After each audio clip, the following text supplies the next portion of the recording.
Revolver may be one of the most ACIM-compatible psychological films ever made because the entire movie revolves around a single hidden enemy, the ego thought system masquerading as you. Through the lens of A Course in Miracles, Revolver becomes less a gangster movie and more a dramatized interior battle between identification and awareness. Guy Ritchie structures the film almost like a metaphysical puzzle. The external crime story is secondary. The real conflict is internal: fear, control, self-image, specialness, defensiveness, and the voice in the mind. That is pure ACM territory. The movie repeatedly points toward the idea that the greatest con is the ego convincing you that it is your actual identity.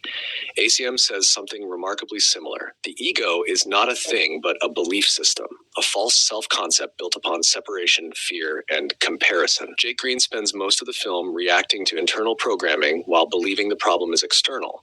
That is the human condition according to ACM. The ego projects conflict outward: enemies, rivals, betrayal, status games, power struggles. But the deeper issue remains inside the interpreting mind. One of the most ACIM-like themes in Revolver is the obsession with self-image. Jake's suffering is tied to protecting identity, respect, reputation, winning, being seen a certain way. The ego survives through image maintenance. ACIM repeatedly says the self-concept is inherently unstable because it is manufactured rather than real. Once identity depends upon external validation, fear becomes inevitable. Then comes the film's central insight. The voice in the head is not necessarily the truth. That realization alone destabilizes the ego. ACIM teaches that the mind is split between ego thought system, Holy Spirit reinterpretation. The ego's voice is loud, urgent, defensive, comparative, fearful, self-important. The Holy Spirit's guidance is quiet, spacious, non-coercive, clear. In Revolver, the ego speaks constantly through paranoia, self-protection, attack, and fear of humiliation. The film even suggests if you observe the voice instead of automatically obeying it, its power weakens. That is very close to ACIM practice. Not suppressing thought, not attacking thought, not worshiping thought, observing without identification. The elevator scene near the end is especially profound psychologically. Jake faces overwhelming panic because he is approaching ego dissolution. The ego experiences surrender as death. This is one of ACM's deepest and most misunderstood teachings. The ego fears awakening because awakening ends its authority, not the death of the person physically, the collapse of false identification psychologically. That is why spiritual growth often produces fear before relief. The ego interprets release as annihilation, and the movie understands something subtle. The ego often disguises itself as protection.